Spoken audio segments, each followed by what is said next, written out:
J'avais un forfait à 33,90 € avec 2 heures de communication, les SMS illimités. Problème, en juillet dernier, Nicolas reçoit une facture 3 fois plus élevée que son forfait habituel. Donc je me retrouve à payer 96,71 € et dedans j'ai 56,99 € de SMS+. Des SMS surtaxés auxquels Nicolas affirme pourtant n'avoir jamais répondu. Donc voilà, c'est jeune fille cherche sexe, fait l'amour juste par plaisir. Tu veux me contacter, appelle-moi au 08 99, etc. Je reçois ça, je sais très bien qu'il ne faut pas y répondre, quoi, que c'est un truc d'arnaque. Donc j'ai absolument rien consommé du service, quoi. Nicolas réclame réparation auprès de son service client. Malheureusement, son opérateur ne croit pas en sa bonne foi. Le service client m'a accusé clairement d'avoir utilisé le service et que pour cette raison, je devais payer. En 2 mois, Nicolas va devoir débourser 120 € pour un service qu'il dit ne jamais avoir utilisé. C'est un peu David contre Goliath, quoi, hein. Moi, je suis simple client utilisateur et puis, j'ai ce truc-là qui me tombe dessus, mais je peux rien en faire, quoi. Nicolas ne comprend toujours pas ce qu'il s'est passé. Seule explication probable, il aurait été victime d'un virus l'abonnant à son insu à un service payant. 97% des Français possèdent un téléphone portable. Et comme Nicolas, nous sommes de plus en plus nombreux à recevoir des SMS indésirables.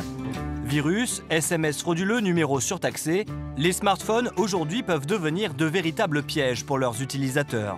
Comment repérer les vrais SMS des faux, échapper aux virus et autres numéros surtaxés? Nous avons mené l'enquête. Marie travaille à la Direction générale de la répression des fraudes. L'arnaque la plus courante, c'est de répondre à un SMS frauduleux en croyant qu'il s'agit d'un proche. Vous recevez un SMS qui dit « Merci de me rappeler, signé Aurélie ». On connaît tous une Aurélie. Donc, avant de la rappeler, il faut vérifier le numéro avec le numéro d'Aurélie, vraiment. Si ça commence par 08 99, méfiance. Si on n'a rien commandé, si on n'a rien demandé, il n'y a aucune raison d'avoir ce SMS et surtout, il n'y a aucune raison de rappeler le numéro. Ça peut revenir très cher. Et attention car les SMS frauduleux proviennent de plus en plus souvent de numéros de portable classiques, commençant par 06.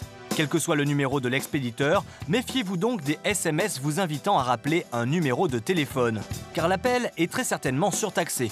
Il faut savoir que le tarif de ces numéros varie selon leurs indicatifs.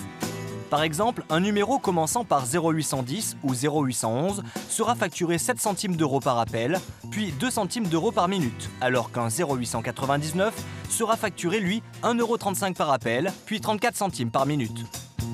Et attention, d'autres numéros à 4 chiffres commençant par 32, 36, 39 ou 10 ont une tarification libre. Il faut donc particulièrement s'en méfier. Lorsqu'on reçoit un spam qui ne vient pas ou un SMS qui ne vient pas de ses contacts ou d'un ami ou de la famille, il ne faut pas l'ouvrir, il ne faut pas rappeler. On peut soit le supprimer directement, soit le transférer au 33 700.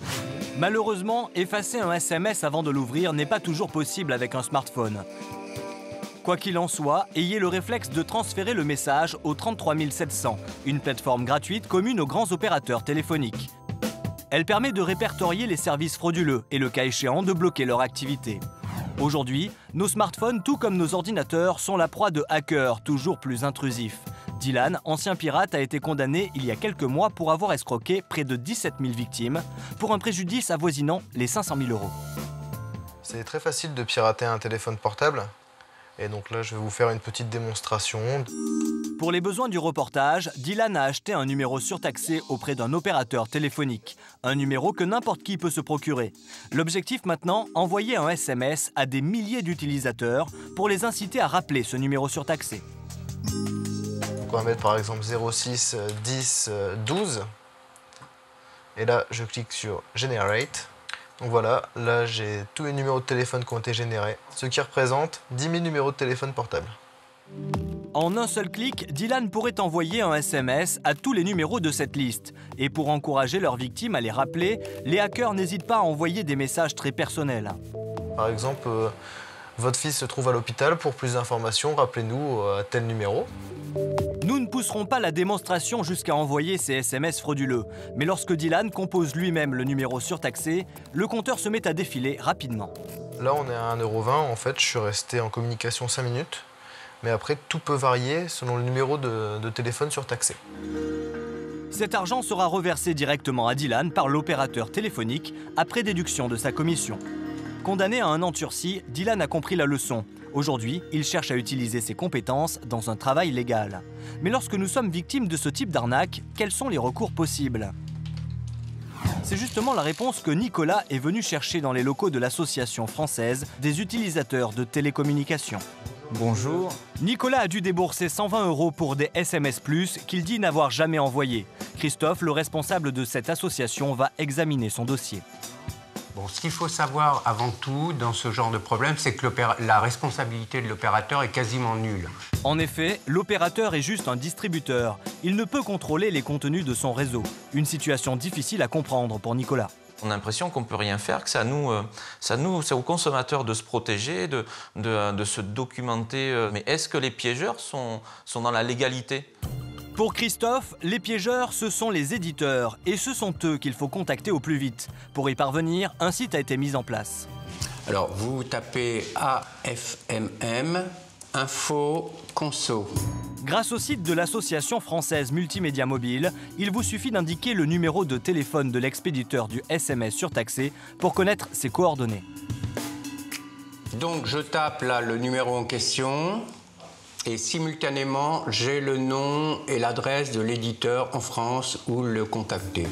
Pour toute réclamation, il faut commencer par envoyer une lettre recommandée à l'éditeur. Sans réponse de sa part, il faut ensuite contacter une association d'aide aux consommateurs comme celle de Christophe. Bon, ce qu'il faut, c'est surtout pas rester seul.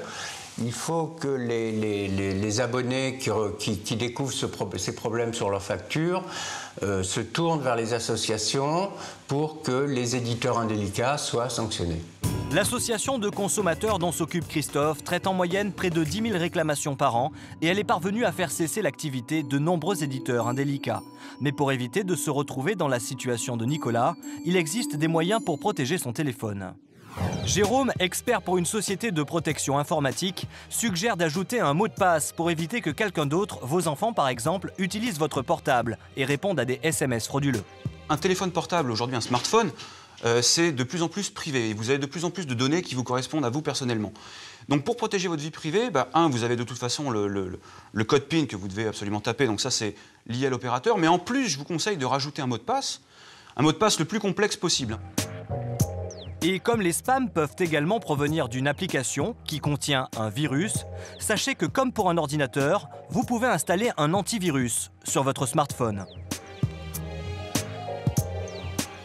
Vous devez surtout, notamment je pense aux environnements Android, installer une application qui vous permettra justement de vous protéger, de filtrer les spams SMS et filtrer par exemple les virus que vous pouvez trouver sur des plateformes Android. Dernier conseil donc, pour les applications que l'on télécharge, préférez les sites en ligne qui ont pignon sur rue pour éviter les mauvaises surprises. Ne répondez jamais à un SMS suspect, une promesse publicitaire trop alléchante. Et enfin, pour éviter les désagréments, pensez à installer une application pour protéger votre portable.